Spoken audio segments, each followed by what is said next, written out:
Rumput lapangan Stadion Kanjuruhan, Malang, Jawa Timur terbakar pada Minggu 1 Oktober 2023 saat acara peringatan 1 tahun tragedi Kanjuruhan. Dalam kejadian rumput terbakar di lapangan Stadion Kanjuruhan, Malang ini tidak ada korban jiwa dan kerusakan berarti yang ditimbulkan. Diduga kebakaran terjadi karena putung rokok milik oknum yang tidak bertanggung jawab. Kebakaran itu terjadi usai acara doa bersama dilakukan sekitar pukul 21.30 waktu Indonesia Barat, Minggu 1 Oktober 2023. Dari arah stadion terlihat nyala api dan asap yang sudah mengepul. Suasana di dalam lapangan yang gelap terlihat menyala dengan adanya kobaran api dari tumpukan rumput di berbagai titik. Beruntung, tidak berselang lama mobil pemadam kebakaran Kabupaten Malang masuk ke dalam lapangan untuk melakukan pemadaman. Kurang lebih sebanyak 2 mobil damkar dikerahkan untuk memadamkan api tersebut. Firmando Hasiholan Matondang, Kepala Satpol PP Kabupaten Malang mengatakan proses pemadaman membutuhkan waktu sekitar 30 menit. Kita stay di Mako Kepanjen, ada 2 mobil yang kita serahkan tapi tidak ada sesuatu yang serius, ujar Firmando ketika dikonfirmasi.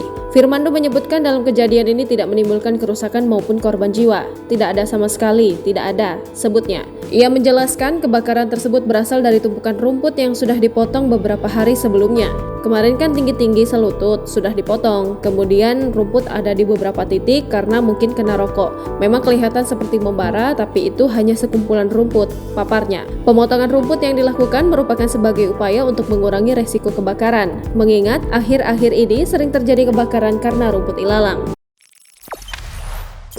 Jangan lupa subscribe, share, komen, dan like ya.